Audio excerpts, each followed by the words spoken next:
Okay, I see. And, Alrighty. I'm a proud JCC member as well. Okay. You know, silver and fit. That's a Nice. quite a good deal. Yeah, I would say so. I'm not really maximizing the deal because I don't come enough. Yeah. You know, but I'll get around to it. Alrighty, let's make sure we're streaming here. It's strange. My lady. Yep. I have Excellus. Pays silver and fit. Now I know that. I think it's the silver sneakers. The other one. I'm trying to think of their health insurance. Black and white. But Twice. no. It's one of the like Excellus. One of the at any rate, I know that company pays for silver and fit, and she has the same company, but she has a different plan. Apparently, her plan doesn't pay for it. Yeah. So for her, it'd be hundreds a month or something like that, it'd be way higher. Yeah. Than what we're paying, than nothing basically. So every insurance company has their own interpretation and plans and whatnot. Apparently. I run this program here. I'm here all the time, and I pay the full shot for JCC membership. Well, some organizations, especially nonprofit organizations, will have a specific exclusion that you're not allowed to get a discount just because you volunteer. Because they don't want the appearance, and we talked about the earlier, somebody said the appearance of impropriety. If I could go on for the choice or whatever this program's like, I'm sure I could get that. I still get supplemental insurance through my former employer, so I get what their options are. Greetings, Charlie. Oh yeah, we didn't start a sign-in sheet. You got a piece of paper yet, Joel? I can certainly find a piece of paper. Mr. Elias. Yes, I am. I'm Joel, Joel. this is Charlie, president of CIDER, gracing with his presence today. How you doing? And thanks to the JCC for hosting these meetings here. Shall I put your name on the list, Bob? Sure. So he is Bob Paul. Put Curly on the Hoy because that's the way I do it. In case somebody checks to see if it's forged. You put a what on the Hoy? A little curlicue on the Y. Well, nobody's going to figure out that nobody's going to mistake my straw for your name. Yeah. So no matter what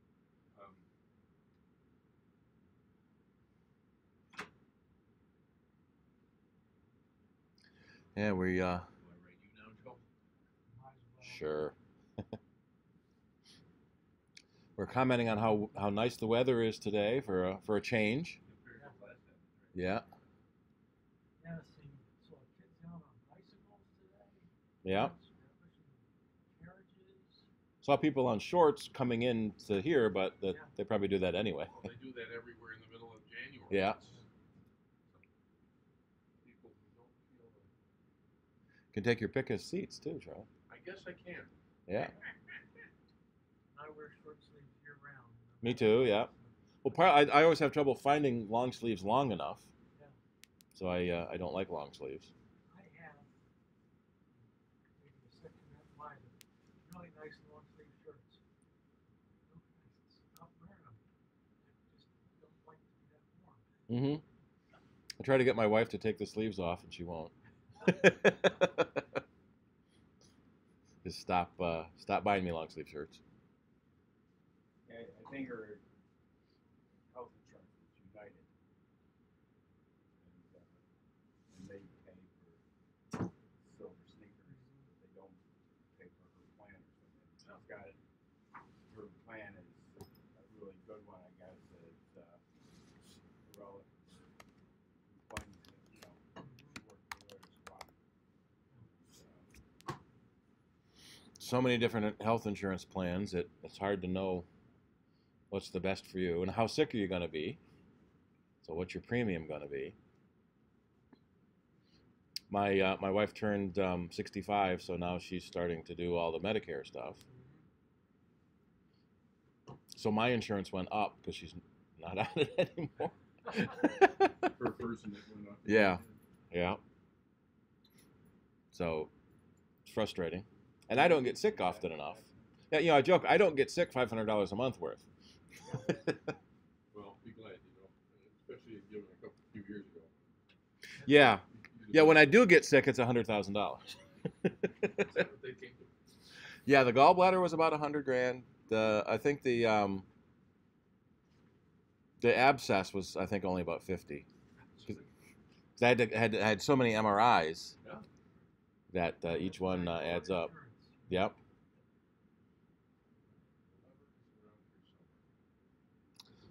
Well, anybody else have another question?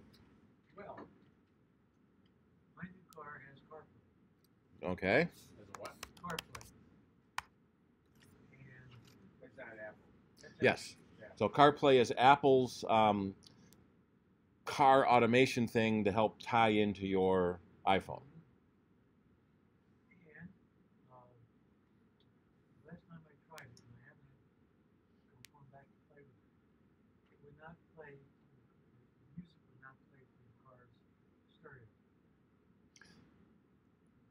It is hooked in, wired, the USB port, everything shows up on the display.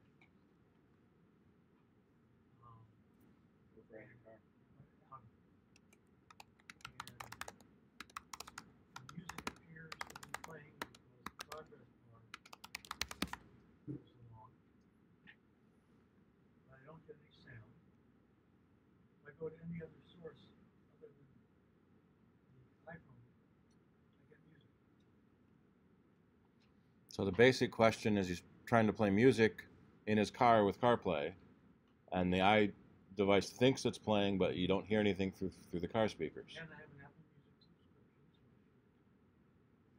so Does audio from any other app play? Podcast or YouTube or anything? anything else, Anything else plays except okay.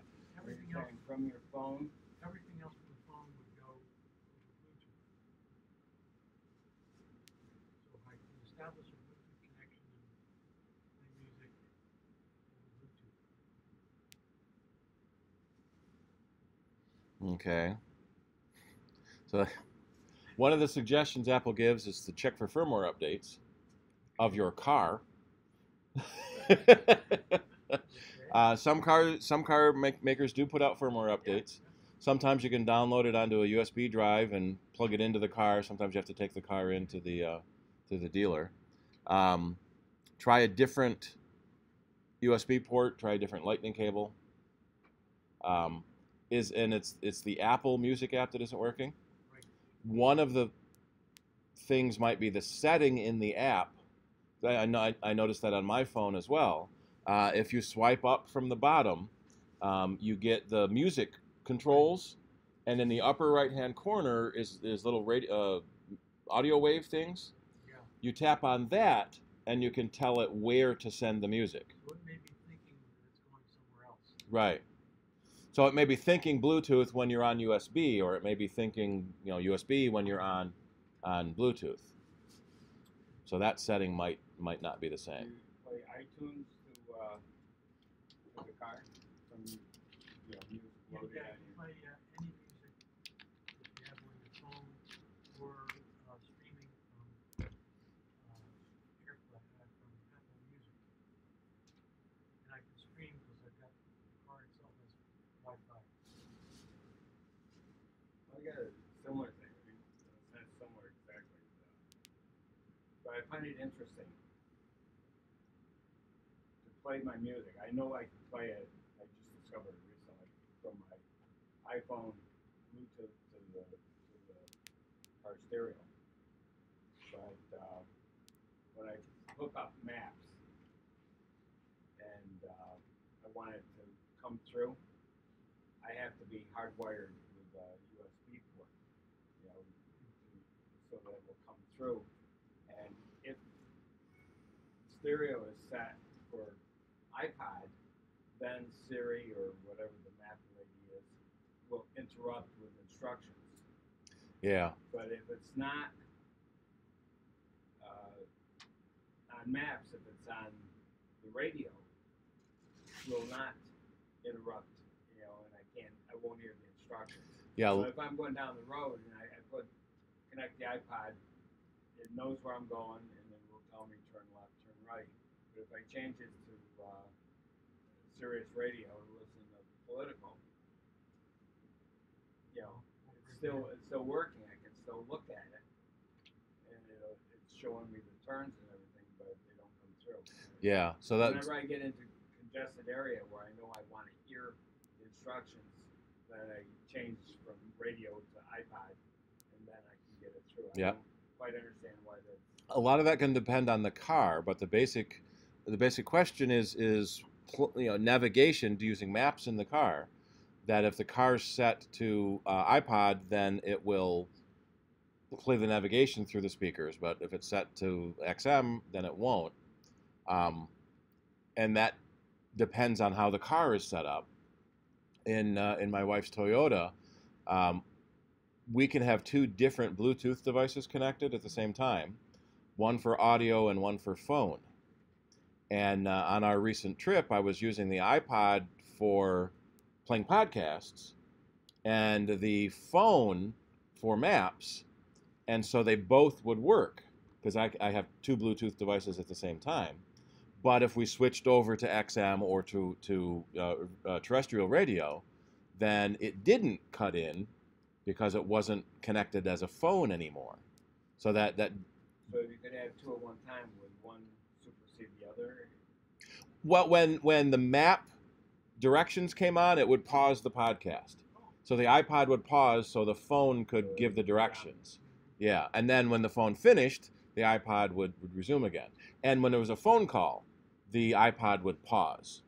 And so that's the Toyota system that we have in our car. So it depends on the car and how it's connected. But it does seem to be, from what I've seen with other people too, that the car expects the audio and the phone to be one device. So if you want to hear your phone navigation instructions, you have to have your audio set to the phone. So it's almost as if you can't listen to the regular radio because the phone needs to be a phone.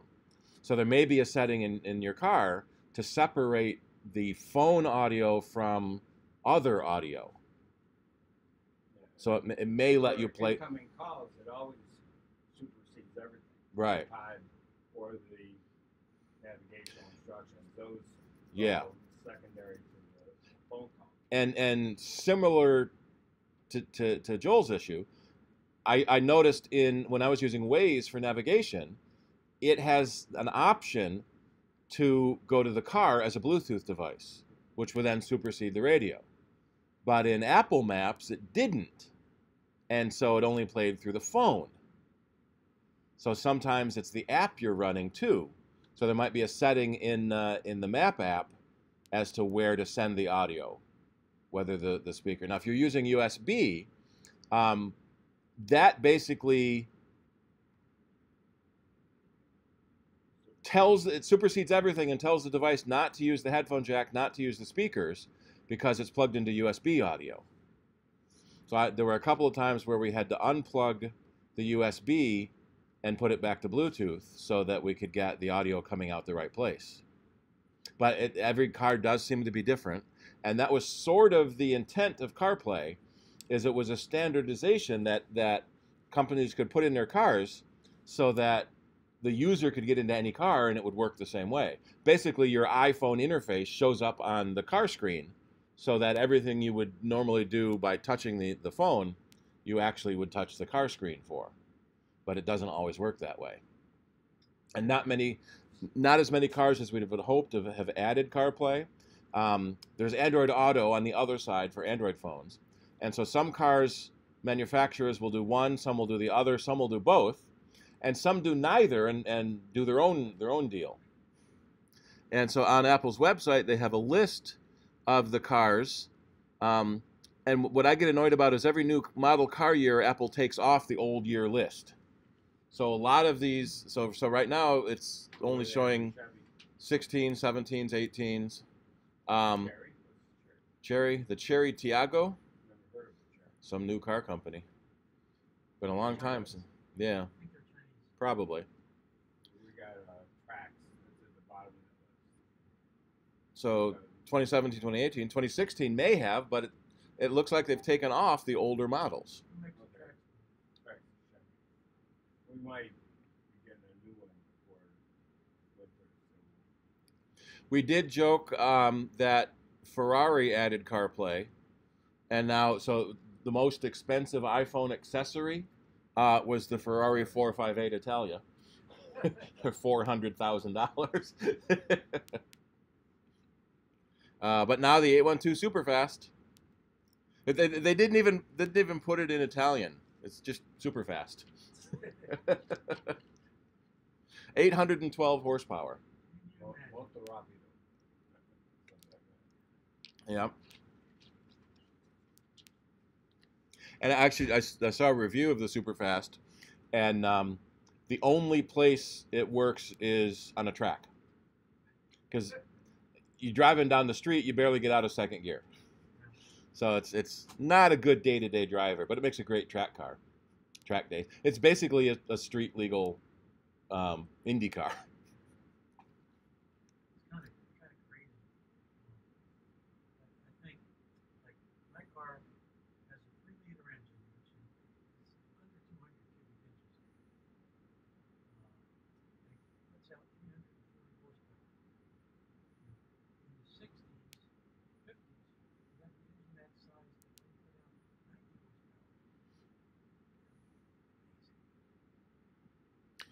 horsepower. And as engines have gotten smaller, horsepower is going up, and so the big engines do ridiculous horsepower. What's the big one now? The Bugatti Chiron, 1,200 horsepower in a W16. So two V8 engines sort of bolted together. And actually, I watch a lot of car shows, and they had a drag race, and the host was in the Chiron, $3 million car, and somebody in an old '70s Land Rover pulled up, and they were going to jokingly have a drag race, and Richard Hammond was just sort of laughing at this guy in the Land Rover. So the light turned, he punched it, and the Bugatti is 0 to 100 in 2 seconds, and this Land Rover just went boom. Hit a 2,000 horsepower engine in the Land Rover, and it only weighed like 1,000 kilos. So it was. Well, what was the car in the beep side? Was that a Nash Rambler? Yeah, probably. Mm-hmm. He kept overtaking the power car, and the punchline is the guy from the Nash Rambler says, "How do you get this out of second gear?" Yeah. And they're. Yep. Got to run from the revenuers. I was like Lou Graham's Run on the Red Line, just cruising down Lake Avenue, running on the red line. Yep. Other question? Yeah, my wife's iPhone is 6S. That's one of the ones that might have a battery issue. Yes. So the iPhone 6 and later, Apple added a feature in OS 10 that when your battery got weak, it would slow the phone down instead of crashing.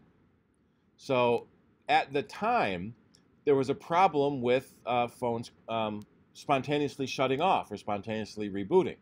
And Apple brought out this fix, I think it was 10.3, one of the OSs, and it solved that problem by slowing down your phone so it didn't draw as much power.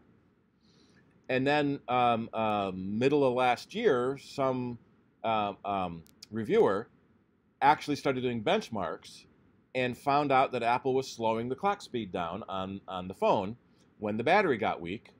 And then he replaced the battery, and the phone went back to full speed. So there's been this sort of conspiracy theory for years, is that you buy a phone, it works great. A couple of years later, it's running really, really, really slow to make you want to buy a new phone. Not really. But so the choice that Apple made is your phone can crash or your phone can slow down. And they picked your phone can slow down. And that made people mad when it came out that that's how they made it not crash, is by slowing it down. So a lot of people brought that conspiracy back up. So we told you Apple was intentionally slowing down the phone to make your buy a new one. No, they were slowing it down so it wouldn't crash. So Apple ended up dropping the battery replacement price. It was $79 to replace the battery. They dropped it to $29. That's good through the end of this year, and they might extend it beyond that. We don't know. And you bring your phone into an Apple dealer, and we at MacAF can do it too. We run some tests on your phone. It used to be that your battery had to be below 80% full capacity in order for it to be covered by warranty battery replacement. Now they have removed that requirement, and so people will come in and their battery's at 95%, 96%, and they still want it replaced. And we're trying. You don't need to. Wait till November, see what happens. But no, I want it replaced. Okay, so we replace a nearly full battery with a nearly full battery.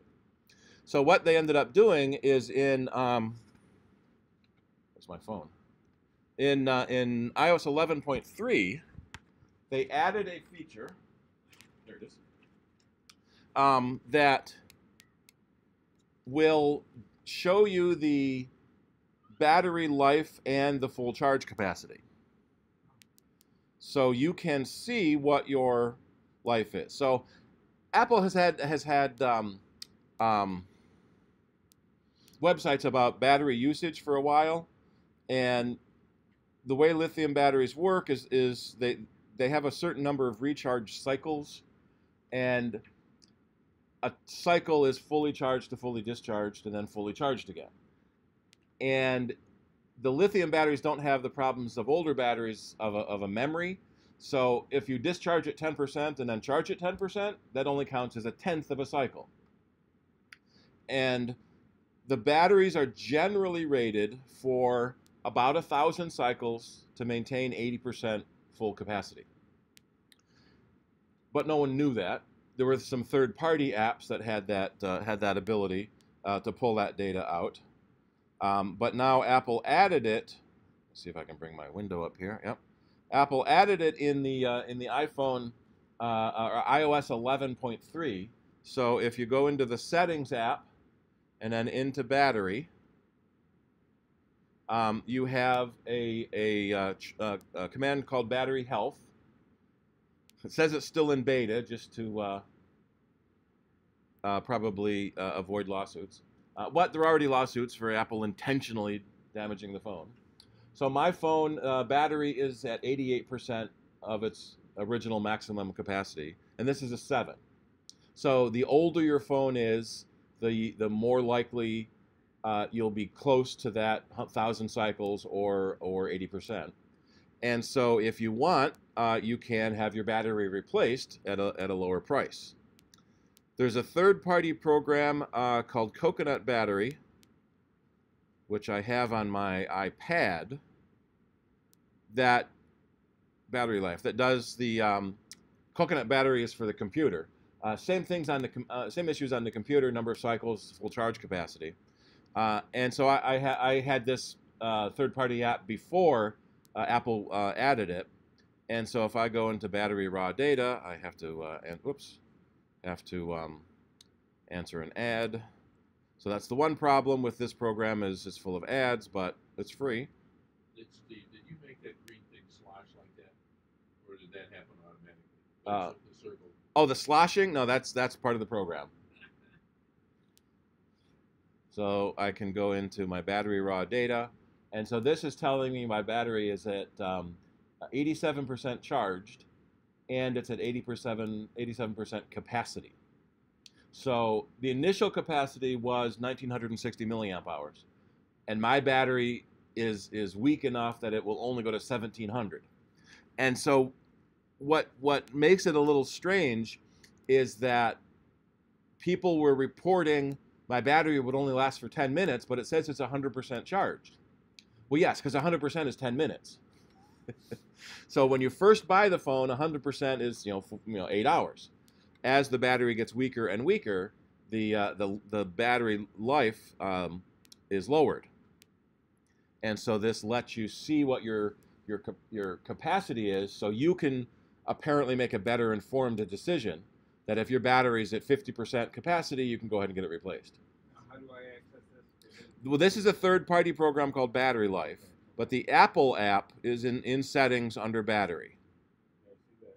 I'm looking at our battery, and what is no cell coverage? No cell coverage? 18%. Last 24-hour battery usage. Oh, so the other thing the battery usage tells you is how much or what apps were using battery power. And one of the features it has is when your cell coverage is weak, it'll switch to Wi-Fi for calling. And that's called Wi-Fi calling. So my guess is that's how much battery the Wi-Fi calling used when the cellular was weak. And so in my case, my biggest battery draw is the personal hotspot. So some of this we call battery shaming. So you might notice, Facebook is heavy battery usage because you're in it too much. That Facebook has had problems over the years of using too much battery life for the background updates and background notifications. And there were a couple of versions of Facebook that would just kill your battery until they fixed it to turn off more of that background stuff.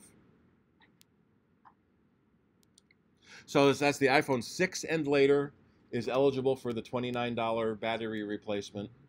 Generally, we can do it in about an hour. And that's regardless of whether the phone is down below 80% or not. Yes, regardless of the capacity, we're allowed to change it. Comes in and says, I want a new battery. Yeah. And we tell them you've got 100 cycles at 99%. I want to change it anyway. Okay, your money. One thing it does not do is if you've had a third-party battery replacement.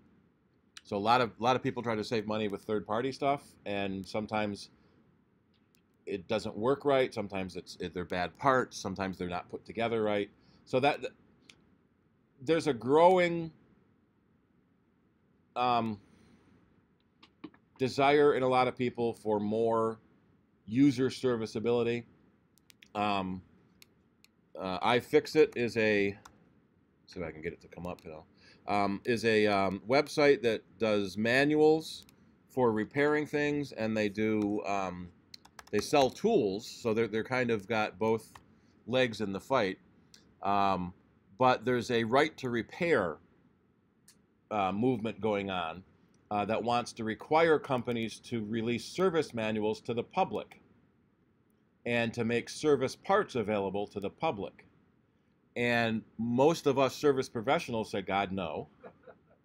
We have seen people who've brought their computers into us that they tried to repair themselves, usually by following an iFixit guide, and have destroyed it.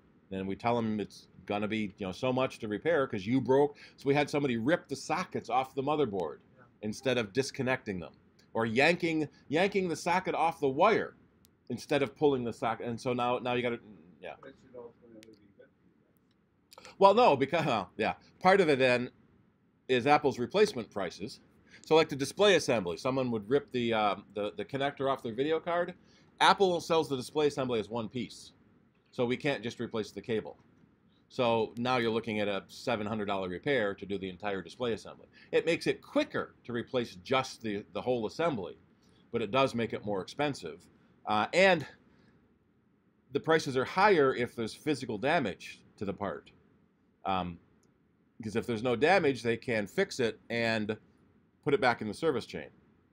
You're reminding me of that old shop labor charge. Yeah. So much an hour, and Yep. so much more if you watch, so much more Yeah. if you help. Yeah, And $20 an hour. If you tried to fix it yourself, Yeah. you couldn't do it. If you watch, it's $40 an hour. If you help, it's $100 an hour. If you tried to fix it yourself, it's $200 an hour. That was one of the classic Blondie Yeah. Jeff Dagwood is watching, he has how much.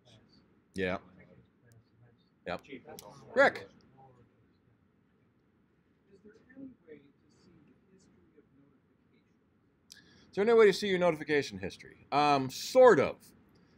If you bring up the notification view, you can go back a few days, but not very far.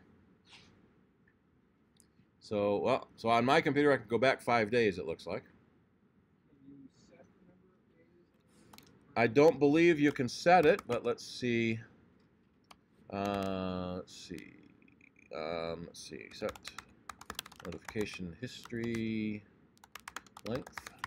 So how far back can we get notified? How to change the duration of notifications. Let's see.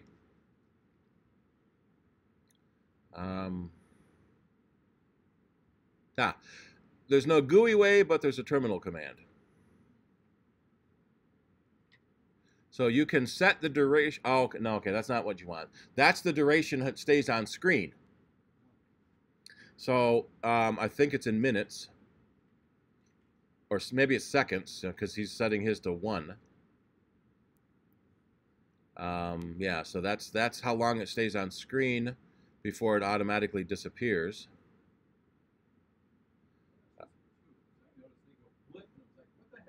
Yeah. Well then you can click in the upper right hand corner. You click your help menu, or no, I forget what they call that. And it will show you your most recent notifications, but it doesn't go back very many days. How many days? Let me see. So some of it is how long. That is in seconds. Yeah. How let's see, how many days, no, I'm going to do Mac, days, notification, oops, IF, notification, history. Here's someone asking how to get rid of them, so maybe there's a way to set how far back they go. Dun, dun, dun, dun, dun, dun. Get rid of them yourself. So one way to get rid of your notifications is to erase your hard drive and reinstall from backup. That will do it. Yes, that will erase your notifications. So that's not what I want. So how far back? So first guess is no, there's no way to set how many days your notifications will stay there. Some of it is probably disk space and processing power needed to store them. It shouldn't depend if you're connected to the cloud, except for internet-based notifications. Although, I've got a notification in my email. Once it's downloaded, the notification is there. I can disconnect from the internet, and the notification should still be there because it doesn't need to save that anymore. So you can change the type of notification you get for each program you're using. And then Do Not Disturb will hide the notifications. But it doesn't look like there's a way to set how far back they go. Notification history. If I can spell history right. History. Date. Days. Well, here's some tips. Let's see what they found. I almost never notice the notification manager pop up. So option click the notification. And that brings back the last few notifications. Yep. And I'm going to, there's no remind me later on this one. What were you option clicking on? The notification menu brings back the most recent notifications. That was the thing from up the right. Yeah, in the upper right hand corner. Yeah. So you can see what your recent notifications were. Most of mine are email. Do not disturb. Open the notification center. See what apps are there. Change the setting of the app. That's a trick. A lot of times you go to a website and the website will pop up a message to wanting to send you notifications. It's usually a news site, and you can say allow or deny. If you've accidentally said allow and you keep getting now notifications from this website, you can go to your notification preference and turn off that website. So we go to System Preferences and then Notifications, and that will list all of the apps that you have given permission to do notifications. And in there you can tell it not to be notified anymore. And let's see, there was also for specific, there we go, for specific websites. I'm sorry. So website notifications are in Safari preferences. So you can set which websites you've allowed to send you notifications. So like if I want to see notifications from CNN, I can turn that back on. So when you go to a website that offers that notification service, typically a news site, you can have that turned on, so they'll send you notifications. And if you go into your Safari preferences, you can turn off or deny notifications. And if I remove this, let me say remove, and then if I go back to CNN, it should ask me. Now that was CNN breaking news. So where do I get to breaking news? When news breaks, we fix it. They should have a permanent banner up on their TV show. Yeah. Breaking news, like, continuously.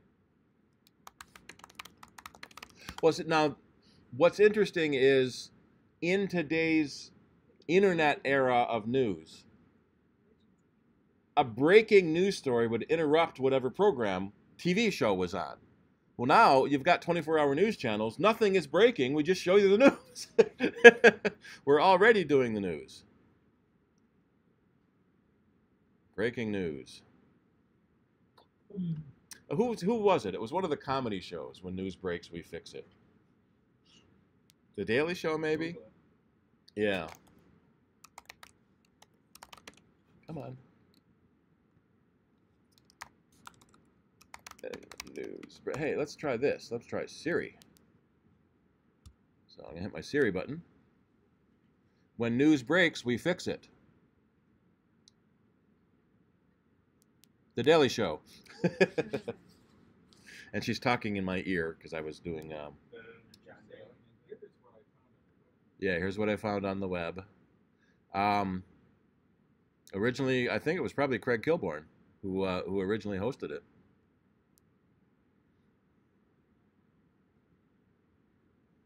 The mistrusted name in news. I saw an interesting interview with John. No, what's his name? The second. Yeah, John Stewart. There was a survey came out, said most younger people get their news from The Daily Show, and he was horrified. He said, don't they know we're a comedy show? We're not a news show. That's a good point. Sometimes that's the only way you can stand watching the news.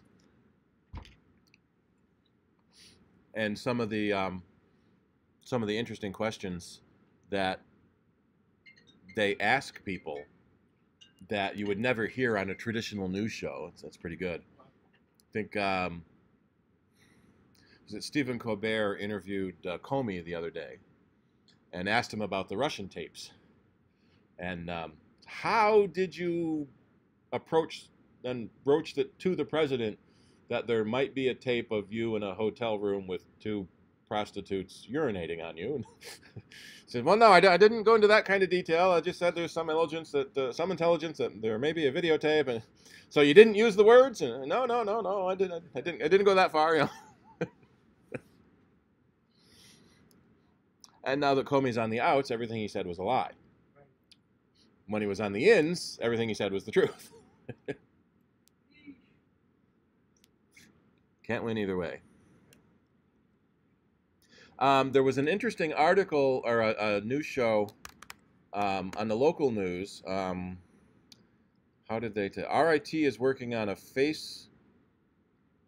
basically a virtual reality face system.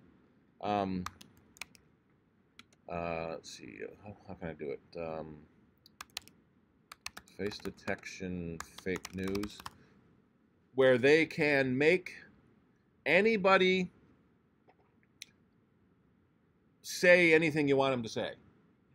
By especially public people where there's so much video of them that you can pull enough video together to create a completely fake conversation.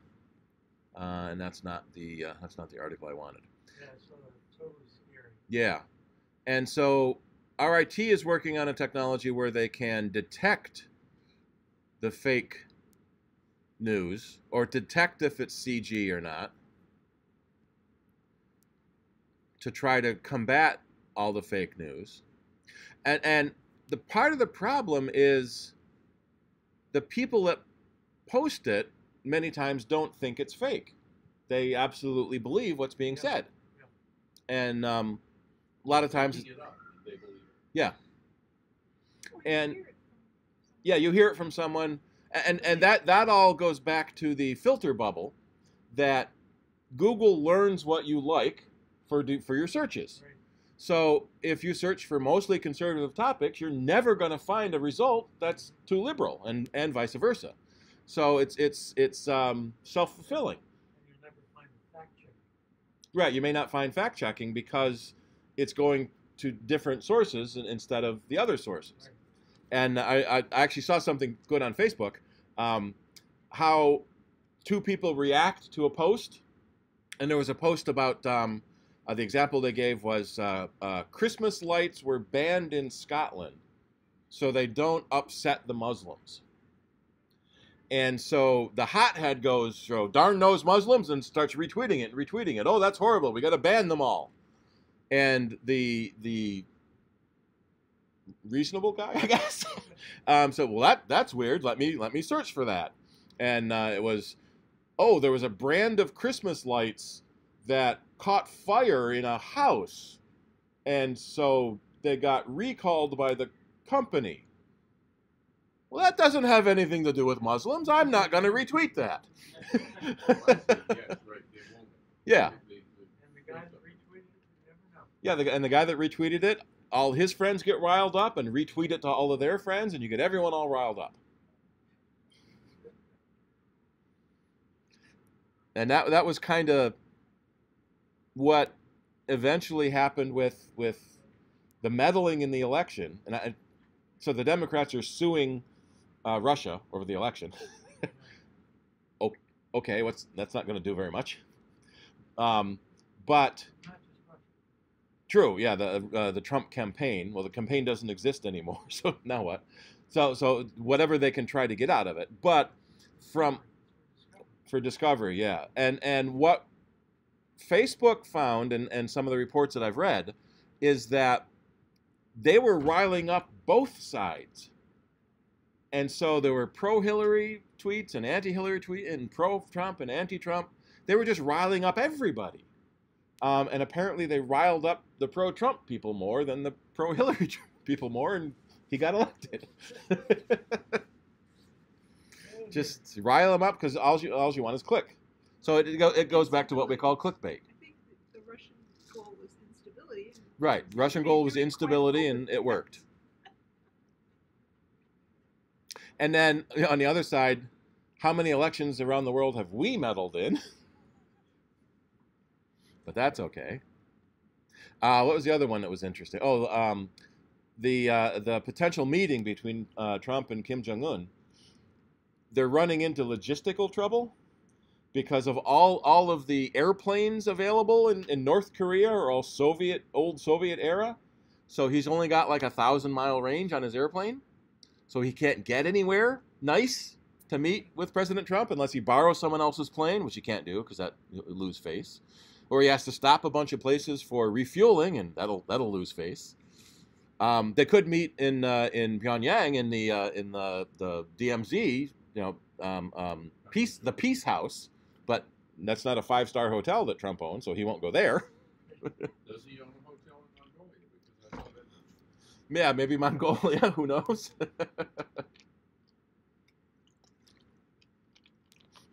So I get the point that it would be great if Russia was our friend, if North Korea was our friend, but holy crap!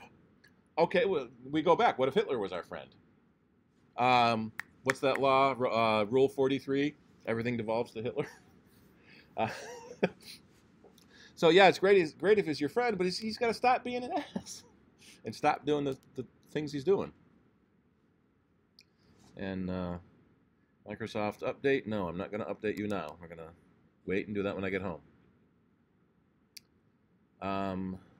Still trying to find that RIT story. Maybe I have to put in Rochester Institute of Technology or the Henrietta Institute of Technology.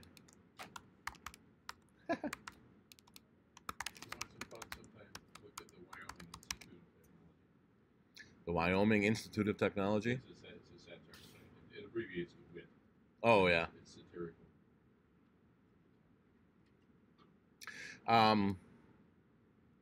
University of New Mexico has a really great high energy lab because Mythbusters used to go there all the time to explode things with really big explosions, and they have a rocket sled where they can fire things at Mach 1 into a steel wall and see what happens. Yeah, so here's an article from one of the local channels. So one of the things that I've always done is someone posts the article about send a birthday card to this kid in England because he's dying of cancer. Yeah, his Craig Shergold, he got better 30 years ago, and please stop sending him birthday cards. But Snopes has always been the one of the big places for fact checking like that, and it started out just Barb and oh shoot, what's her husband's name? It was a husband and wife team that would research it, and they would call the people mentioned in the story and try to figure out what was going on. But now Snopes is getting attacked as being fake news when they claim something is false that the alt people want to believe in. And it's kind of interesting to see.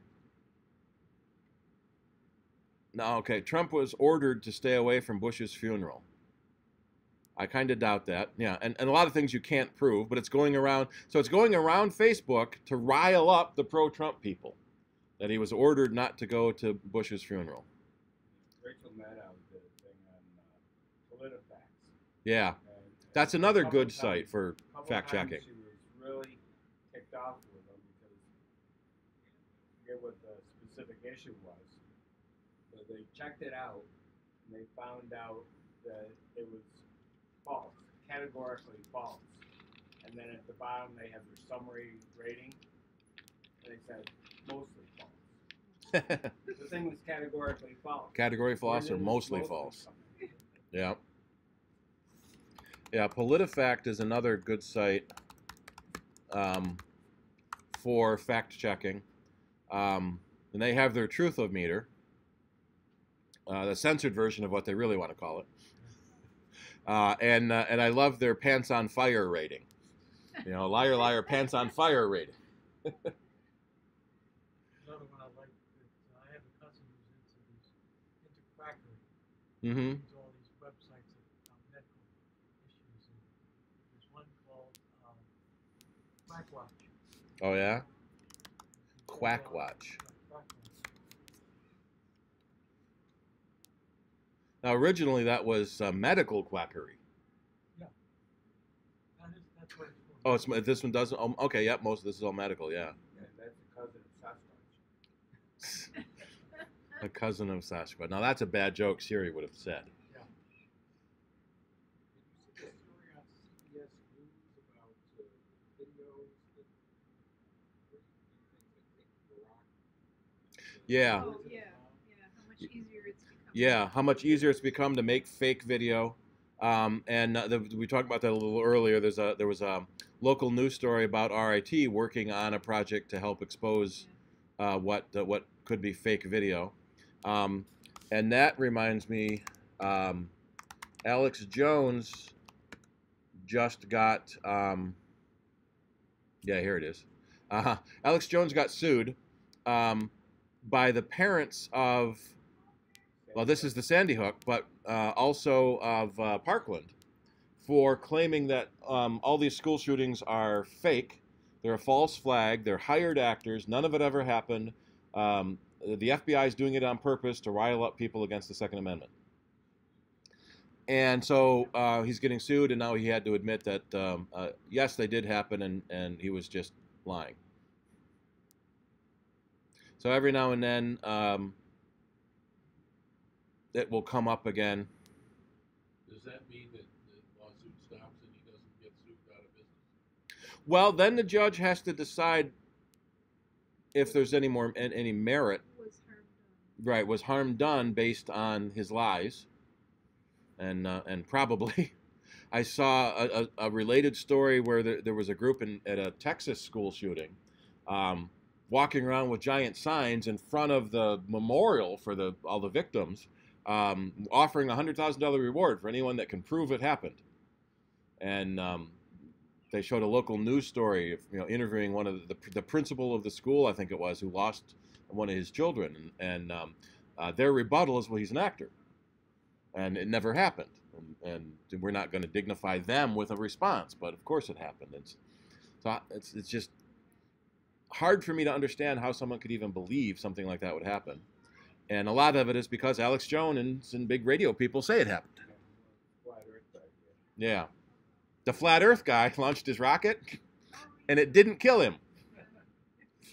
But he only went up, like 1,000 feet. Was it 2,000? And the Earth wasn't curved. You didn't go up high enough. Just ask anyone who rides in an airplane, the Earth looks curved. Well, that's because the airplane glass is curved, and that always makes everything look curved.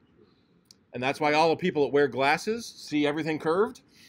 One of the big pre-internet guys was Morton Downey. Morton Downey, yep. He was there for 15, 20 Shock years, jock, yeah. and he died of the cigarettes that he was always smoking. Yeah. But he did a contrition at the end, saying that he never really believed any of the crap that he was spewing. And it was all just a shtick. Howard Stern has said the same thing too. The guy on the radio is an act. That's not the way I am. One of the see if I can find it. One of the sister rocket clubs to our local club here. They just had one of their big shows, and I'm trying to find the pictures of it. There's one. They did a 3/4 scale Mercury Redstone, and set the record for the largest amateur rocket. It was 62 feet tall. Jeff Howard, I got to remember his name. So Steve Eves launched a 1/10 scale Saturn V in 2009. That still holds the record for the heaviest amateur rocket. It was 1,600 pounds. This one was only 1,000 pounds, but it was 63 feet tall, and it was just an amazing rocket to see launch. And even that went up 2,000 feet. So the criteria for amateur. Not a government agency or commercial enterprise. Commercial, so that Yeah. I think it's pretty blurry. Yeah, they did have commercial sponsors, but they're not a commercial company. And then it broke apart into four sections to come back down again. But technically, it was not a successful launch or a successful flight. The rear motor section, one of the parachutes was tangled, and when it hit the ground, a fin cracked off. So A successful flight means you can launch it again immediately.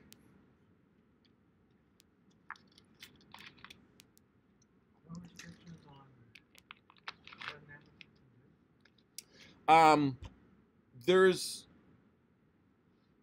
do? There are height restrictions where the FAA gives you a height waiver. So when we launch at Geneseo, our waiver is 12,000 feet. So we can't go over 12,000 feet, which is among some of the highest waivers of all the clubs around. Except when you go out to the Black Rock Desert, I think they have a 100,000-foot waiver. And there are limits to the amount of impulse that you can launch without proper ratings. So I have a level 1 license, so I can go up to an I motor. These guys, level 3, these guys were running Q motors. So every letter is 10 times more powerful than the previous letter. And so that's one of the ways they get a heavier rocket. So if you have a really light rocket and put a really big motor in it, you can get really high. They pulled the record back from the Aussies last year at the Thunder Down Under. They launched a full-scale V2, but that's only 35 feet tall. And so now the record's back, and the Aussies are saying, great, let's do it again. And that's one of the things they had said when it took them almost 10 years to here's Steve Eves. Took them almost 10 years to break Steve Eves' record, that they were shocked someone hadn't done it sooner. And why not? Like, and this is what it feels like. Oh, now we can get the Steve Eves' Saturn V model rocket, get the launch. world record flight. Let's watch the action. He almost landed upright. So 35 feet tall, 1,600 pounds. This rocket weighs 1,600 pounds. It's being launched on a combination of 8 N motors and 1 central P motor. Expected altitude is between They probably had a crane brought it in. 4,000 feet. They did do that at the Redstone. Now Steve is ready. I am ready. Tom's ready.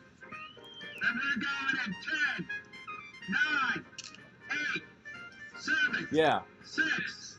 If you didn't have anything for scale, you would think it was a full scale. 2, 1, ignition. Yeah. Well, and it uses ammonium perchlorate, so it's real rocket fuel.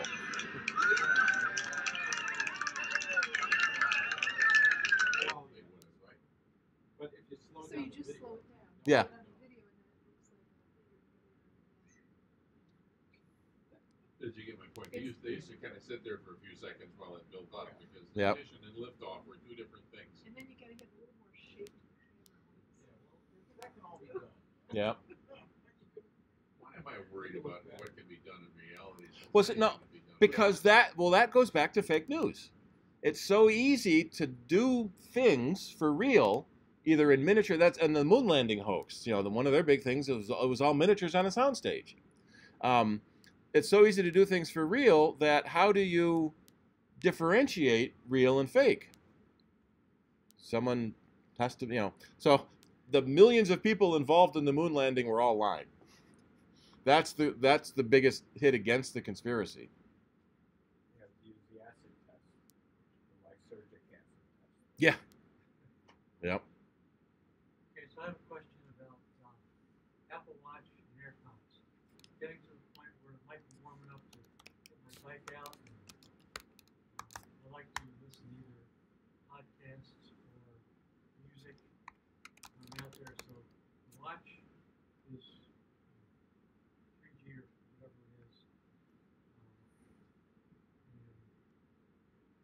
you see there are two apps. One is a radio music app on the watch, and the other is radio. Looks like the radio app is limited to specific stations.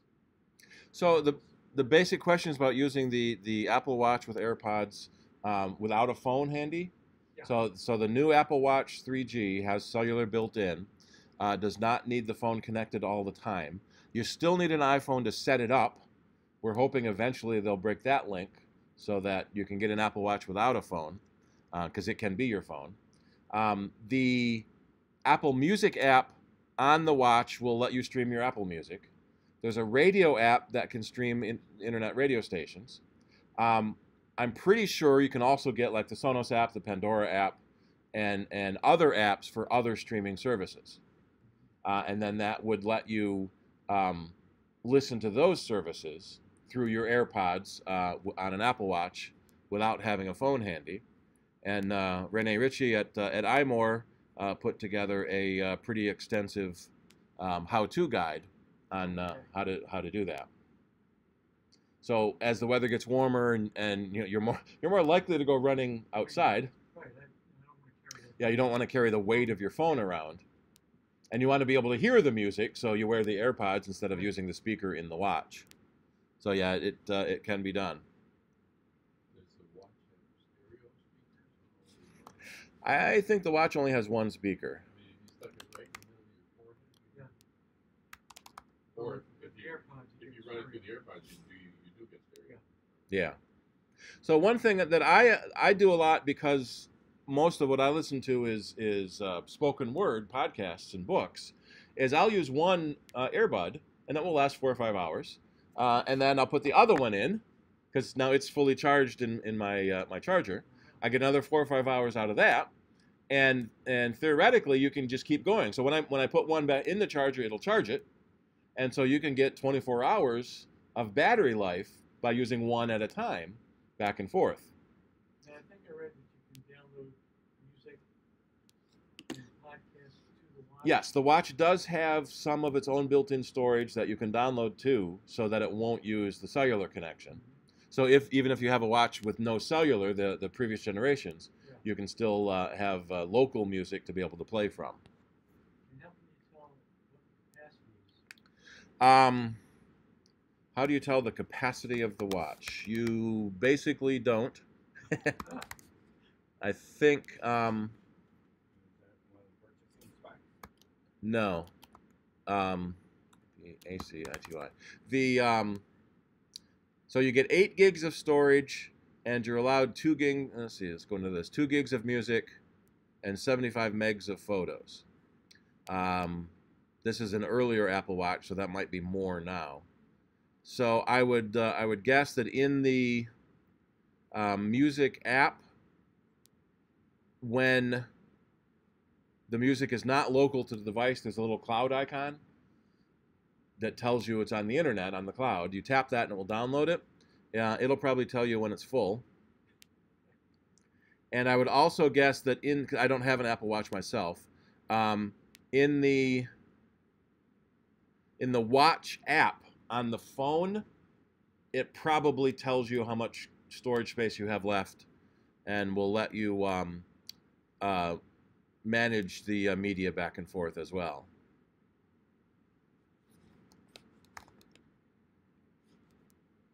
Yeah, so now the new 3G watch has 16 gigs of storage on it now. 3G and cellular. GPS only is 8 gig. So if we try to find, how do you see how much storage is available? You got to count the number of bits. Yeah, in the Watch app on the phone. It will tell you your capacity and your availability.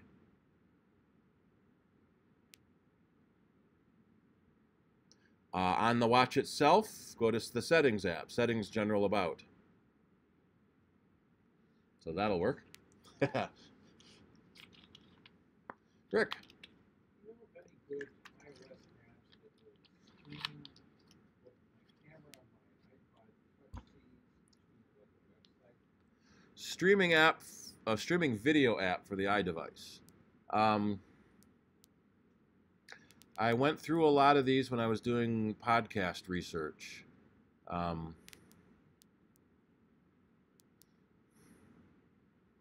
can't remember offhand. Let me find streaming video iOS. A lot of them were designed to stream to a server that could be on another device. Trying to see which one sounds familiar. When I was doing podcasting apps.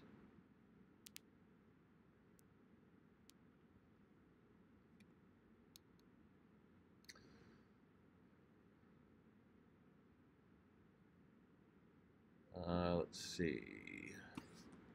This is Chrome. Well, Chrome. Momocast. I don't remember if Momocast was one I was looking at before.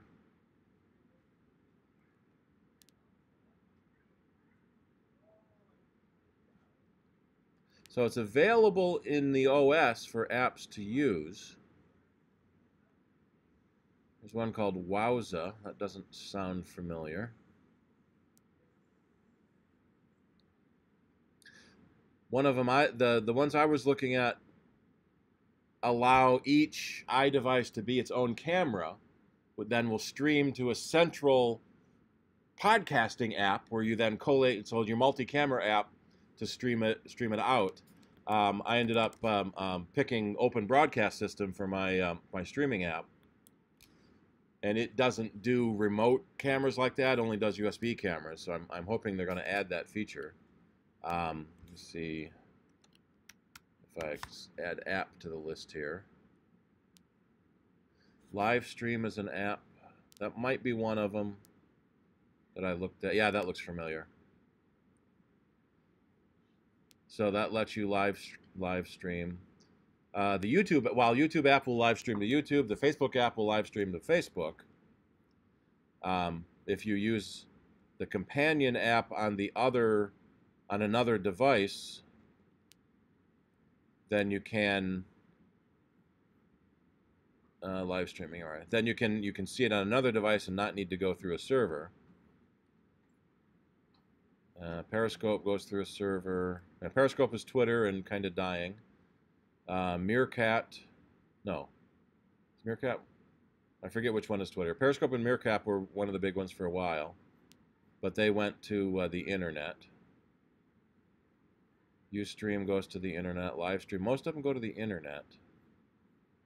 Let me try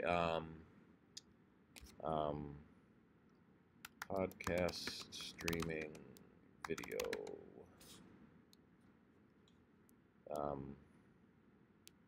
Controller.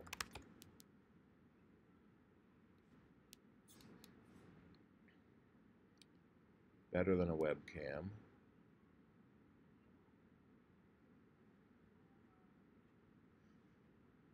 Should have asked me about a year ago when I was researching all this. I know there are a few of them. All the ones I looked at were free. I think I just ignored the ones that you had to pay for. Yeah, live stream premium is $75 a month. The enterprise version is $1,000 a month. Yeah, all the ones that I was looking at were free. That's 2006. That's too old. There's a commercial package we've got at the office that has stands and mounts for it as well. And that's what started me looking at their software if you use your own apps.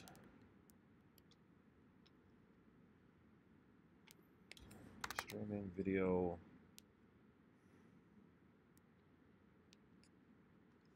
Can't remember how I looked for it earlier.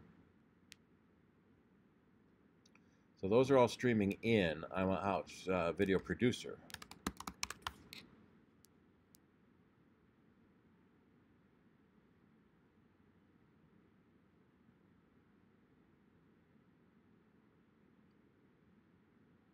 Does it have to be remote?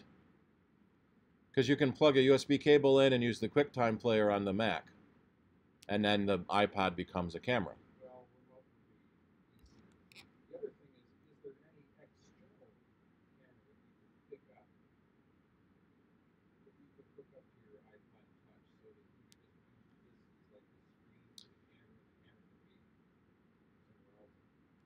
Yeah, a lot of, well, any camera connected to a computer can be viewed on the computer.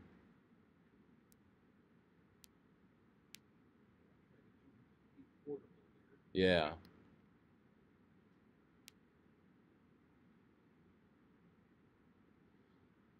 That's annoying me now that I can't remember the program.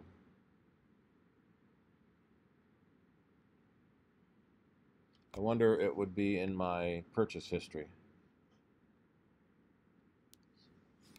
Because I found one that was really neat, that each iDevice was its own camera, and then another iDevice or computer was the switching software to let you view any of the remote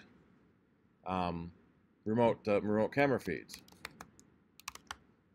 I didn't end up using it because Nick is on Chrome and Dave is on Microsoft, so I didn't find a cross-platform one. All right, how do you get to your account now on the new App Store to get to your purchase history?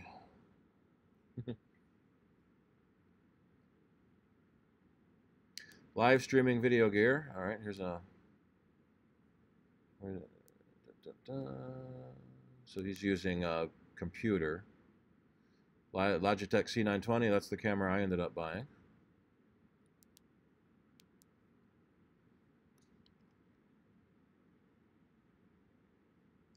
Multi-broadcast switcher studio. That sounds familiar. Yeah, that was it. That's the icon.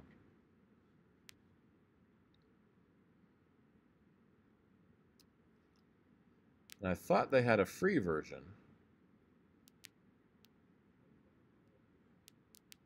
15-day trial for free. Oh, crap. They might have gone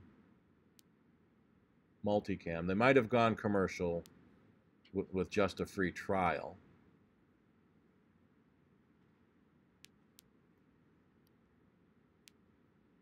So that one's Facebook.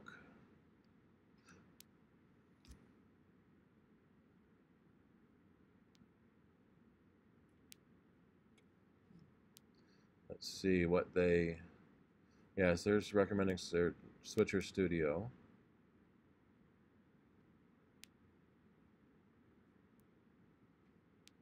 $30 a month isn't bad if you're going to make a business out of it to have advertisers or somebody to cover the cost.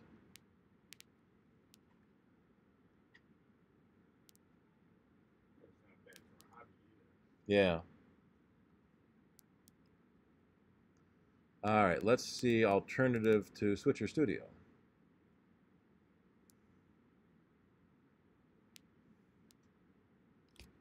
Switcher Studio Basic is free.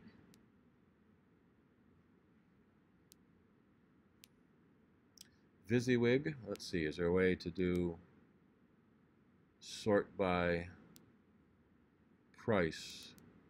Gorilla Cam, oh, from Joby. So Joby makes the Gorilla Pod tripods. It looks like they have a video switcher, a video camera switcher. Camera Plus is $2.99. I've heard really good things about Camera Plus, especially the editing and filtering options they have. Ricoh Live Multicam, that's $5. Yeah, so I went to Alternative 2. No, I'm not. I'm at Apfelgestrudel. But Alternative 2 is a nice website where you can put in a program name and it finds you similar programs. So you can do other platforms or other devices. So Apfelstrudel. Found 20 different. So let's see what that Gorilla Cam, which says it's free. From Joby. One-stop camera app, time lapses, rapid fire. Oh, this might be just a camera app, not a streaming camera app.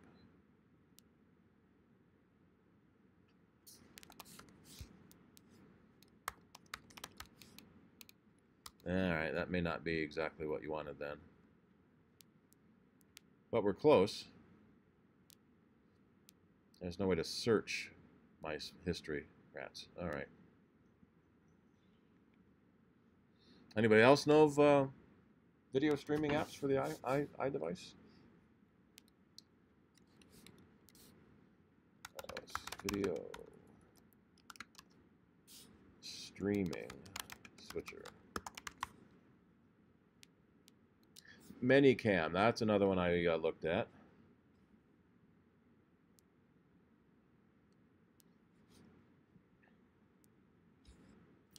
That also said it was free. And you can pick which service you want to stream to.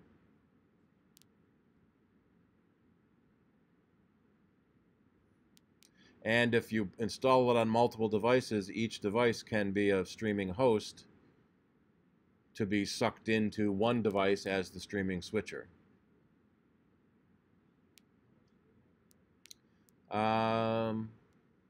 Says it's free.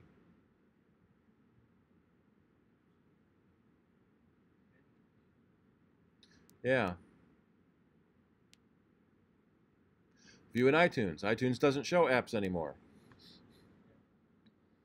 Let's check it out on here and see what it says.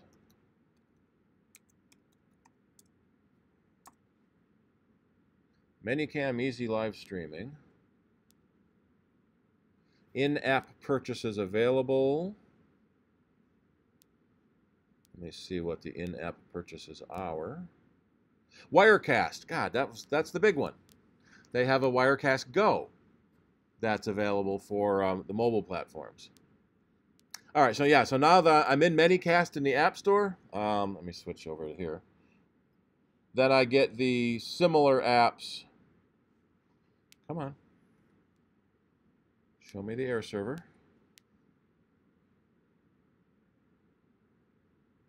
All right, it doesn't want to find it. Maybe I'm on the different network. So it shows you similar apps in Wirecast Go, Switcher Studio, Switcher Go. So I'm getting all the streaming apps, and I can see the ones that I tested before because it's a little download button. Why am I not seeing the iPad? Oh, because I'm on a different network? Yes, I'm on a different network. Once I get on the same network, now we'll be able to switch.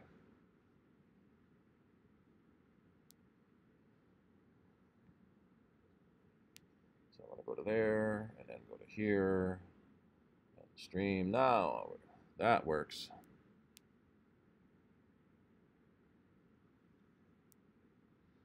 Yeah, so Manycam was one that was free, and then there we go. Now, Wirecast, Switcher Studio, EpoCam. Yep. Live Air Remote. You star, because you're the star. So it looks like there's a bunch of similar live streaming apps available. Found it. One of our customers uses Wirecast on their computer to do church services, and they've got a lot of analog cameras set up, and that all goes through the switcher into the computer to do the streaming. And there's a streaming company called Sunday Streams that is designed for churches.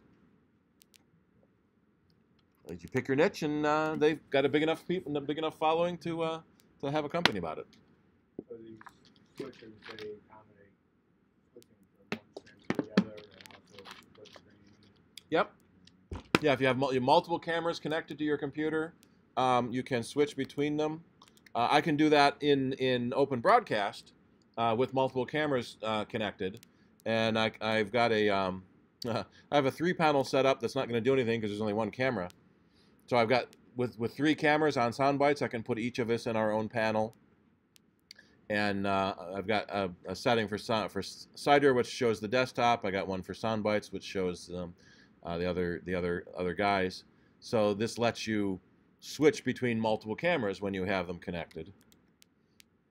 it doesn't. I haven't found a way to do remote cameras yet with Open Broadcast, which is free. The Open Broadcast system has to be a USB camera. Wirecast for the desktop is a bit expensive. I think. Well, Wirecast Pro is $500. Wirecast Go is the iOS version.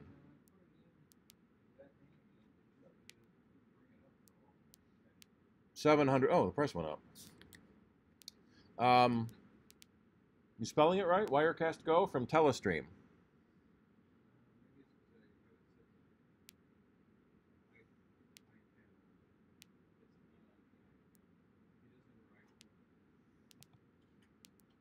It's one thing I don't like about the App Store is I don't even see the option here. You can choose iPhone apps or iPod apps, but you can't show both at the same time. It only finds one or the other, not both. So if I search for, we'll follow Rick's example, search for Wirecast. So under filters, I can do iPad or iPhone. I can't say both. Now, many iPad apps also have an iPhone version built into them. Come on, go away. And oftentimes you'll see that on a there's an asterisk next to the file name to let you know that it has a phone version and a pad version in the one binary. That does make the program bigger, capacity-wise. But it's nice to be able to download one program that works on both sides. I just wish I could search. I don't care if it's an iPhone app or an iPad app. Just show it to me, darn it.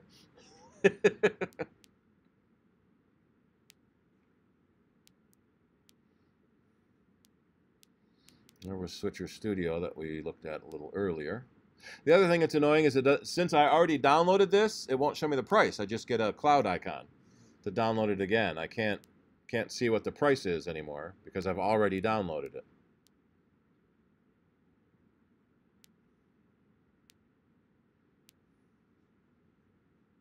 So that was Switcher Studio. Switcher Go is free because it just says get.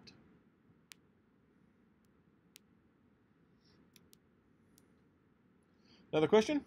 Yeah. Earlier you mentioned an iMore tutorial, I guess it was, streaming, and I've been looking for it, but haven't been able to find it. Can you refresh my memory?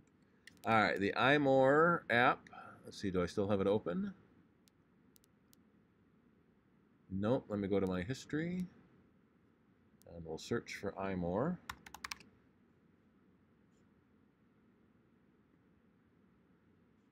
How to use your AirPods, that was it, right?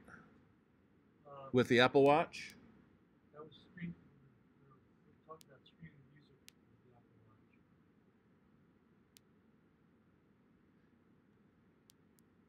Yeah, I think this was in. Yeah, so how to use your AirPods with your phone, watch, iPad, and more. So it's imore.com/how-use-your-AirPods. I probably Googled Apple Watch AirPod music and found it. Renee kind of is notorious for his massive reviews.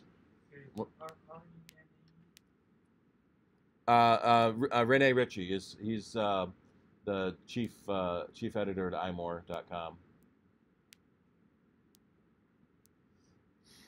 Did a 20,000 word review of the iMac Pro, and then did a video podcast. Was it like 45 minutes long, where he barely breathed, talking about the testing of the iMac Pro that he got to test. So a lot of people don't realize in your browser you have an option to show your history, and there's a way to search your history. So there's a search button where you can search in your history to find. So if I search for watch, well, I got 311 for watch. About Apple Watch. 70 for Apple Watch. And if I add iMore, nope, iMac Apple Watch, nope, iMore Apple Watch, 8. So it's a nice way to be able to search through your history. I remember I went there, but I can't remember what it was. We used to bookmark everything, and then your bookmarks were so big you could never find it again later.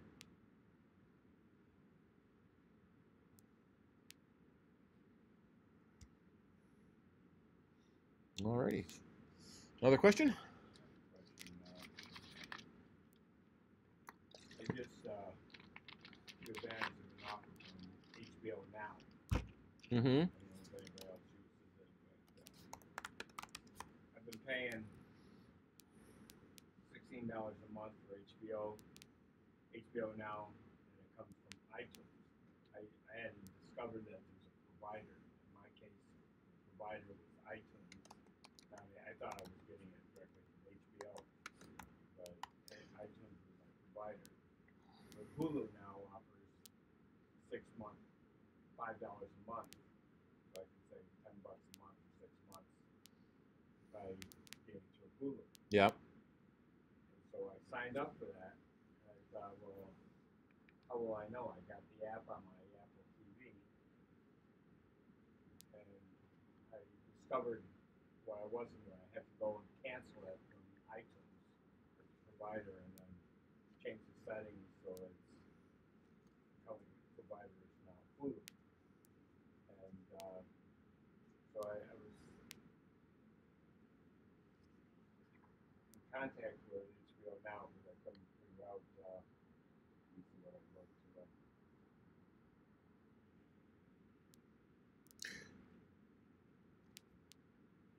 Yeah, so a lot of the... My HBO Now wasn't updated. Hmm. Bill Maher comes on Friday nights. I can't watch it live, but I can watch it the next morning. But the last time it came through was March 29th. And I know there's been at least 2 shows since then. I don't know why. The question to HBO Now is, why isn't this updated? And I sent them a description of the problem, and I got back suggestions for how I can fix this. And among the things there was, depending on which Apple TV I have, shut off HBO Now. I have no idea how to shut it off. I mean, I'm either watching it or not, but there's no on-off switch that I know of. So I didn't know how to shut it off to restart it. If I shut off the power for the entire Apple TV and then turn it back on, is that shutting off the Apple HBO Now, or isn't it? Well, it depends. So the core... No. So a lot of typically cable-only channels like HBO and Showtime, they have apps available for your device.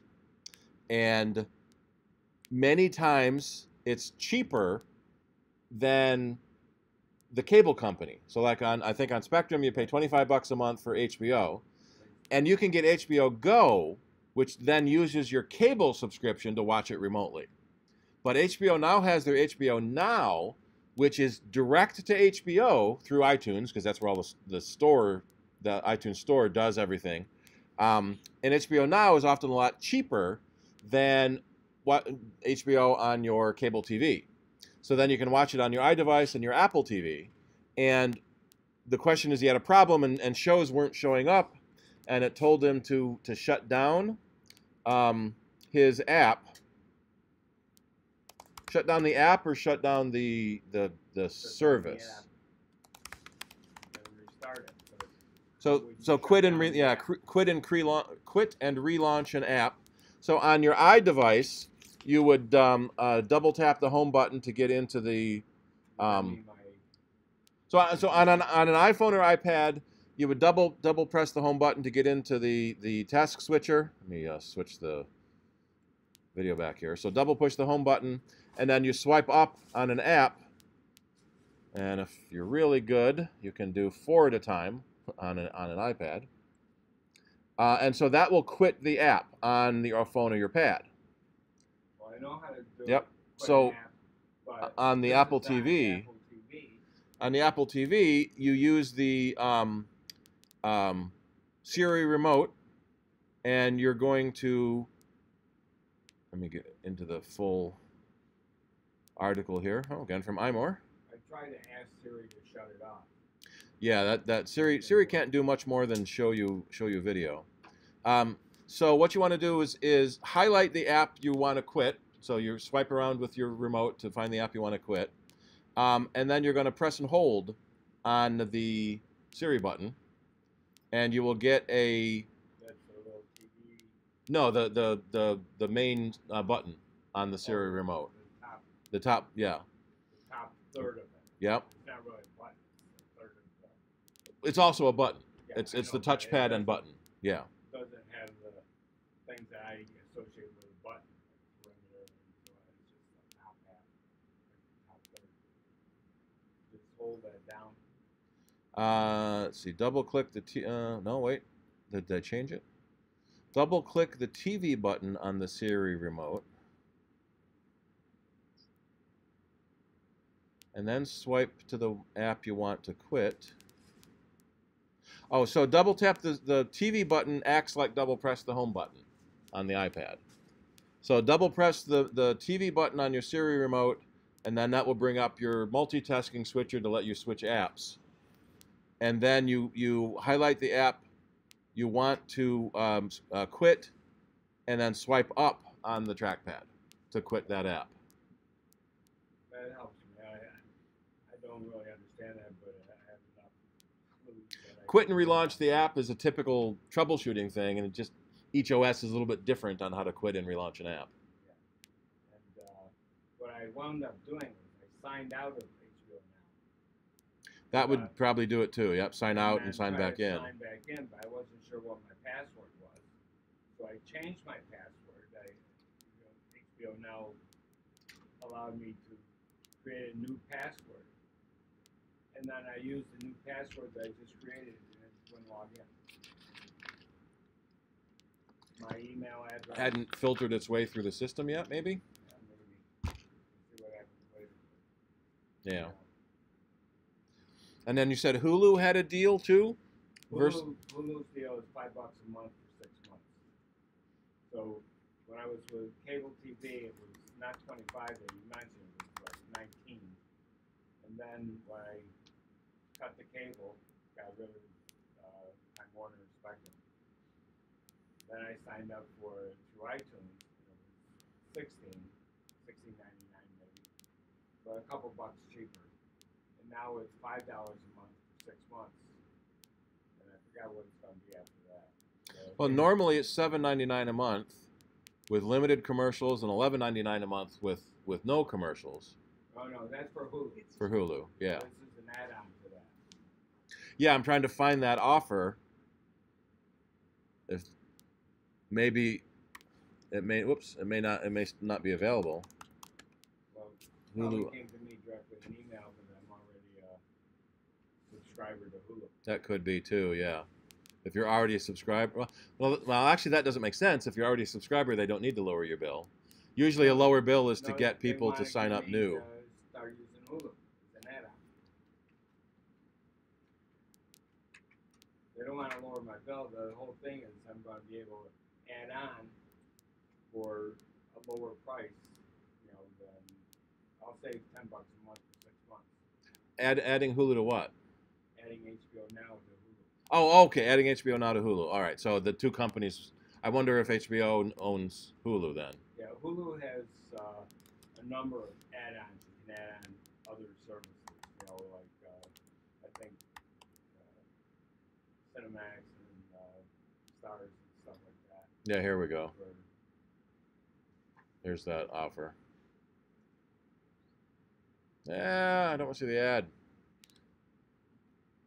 skip ahead.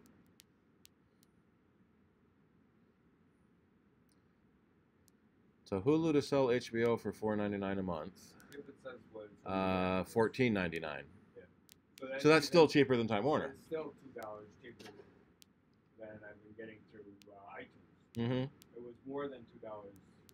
Time Warner was 19 when I got it. It was Time Warner then, but it was 19. They've got a Hulu and Spotify bundle for $12.99.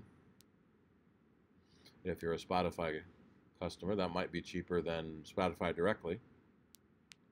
So that's part of the problem is So it'd be only we've said for $1 more. years we want a la carte television. Now that we have it, there's too many choices and too many other bundles together from other companies.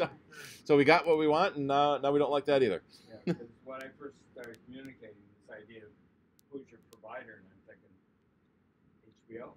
Yeah, but I thought I was getting it directly from HBO once I got rid of Time Warner. Mm-hmm. But no, I'm getting from iTunes. Yeah, because all of the Yeah, apps the come through provider. iTunes. Yeah, Well, not the case because now it's all come through Hulu. but you have to get Hulu from iTunes. The iTunes Store is the only place you can get apps. I thought I was dealing directly with Hulu. Through iTunes. You had to get Hulu from the iTunes Store.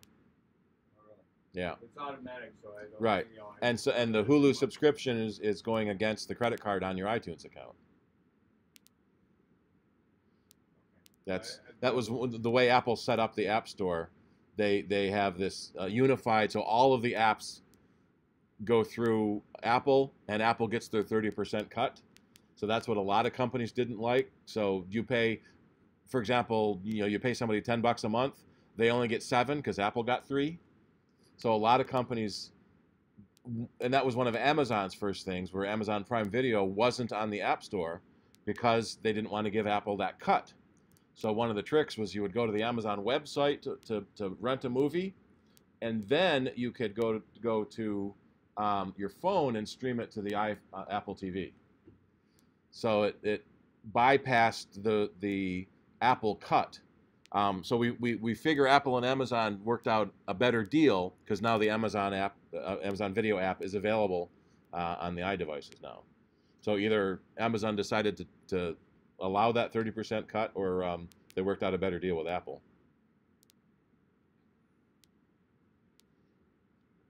I still have a problem with AirPlay. I can bring in on my devices Fox Sports 1 and 2, but I cannot AirPlay them to the. Some channels will not AirPlay via license. You usually get a message that says you're not allowed. It used to do it, and it's not doing it any longer. But I can do it with ESPN. I can pull that up on my iPad and AirPlay it to the TV, and I can do ESPN2. And I used to be able to do FS1 and FS2, and they both. If I try it, the gears start working. Apple TV is activated. And it spins around. And then it poops out. And I hit it again, and it seats, so it doesn't connect.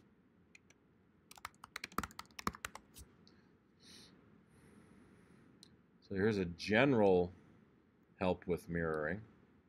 Well, here's one for Fox Sports. So generally speaking, AirPlay should work for anything on the device, but occasionally there are channels where AirPlay is not supported.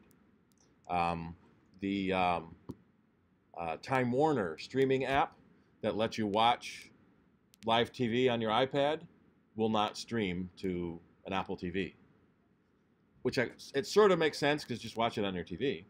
But if you're cutting the cable, then your Time Warner app won't work anyway. So it's interesting to see how they've licensed that. But occasionally I'll see an app that won't let you mirror, usually due to some license regulation.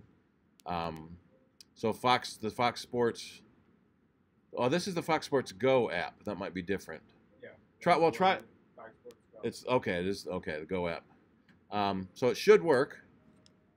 Let's see if it doesn't work. Do they have a FAQ for that. No. Gotta get Do you get- somebody else's TV with a separate network and see if they work on it. Yeah. Do you get any error message? Nope. The gear just turns, and then stops. Weird. You should at least get a connection failed The AirPlay message. thing, I can hit iPad and I can get it back on the iPad and I can watch the game on iPad. Yeah, this is all just generic check for updates. Time up. Ooh, it is. Kicked out. It is. They were So about we to get- kicked out again. We get serenaded by the piano out front. Alrighty, thank you all for coming. Thank you for being here. It's like the music. Yeah, play the music. Gonna play them off. Yeah. Playing you off. What is it? You don't have to go home, but you can't stay here. I'm going home. I'm coming back. Going home and coming back for later. Yep. You promise. Alrighty. So we'll see you all next month. Don't go. Hold it up. Shut down the streamer. Do you need help hauling anything, Steve? Not really. I'm just gonna pack everything up. Well, thank you very much. You're very welcome. Thank you, Joel. Nice to meet you. Why can't I get? There we are. There's the streaming up, and bye bye everybody. Where's the camera? Here we are. Stop streaming.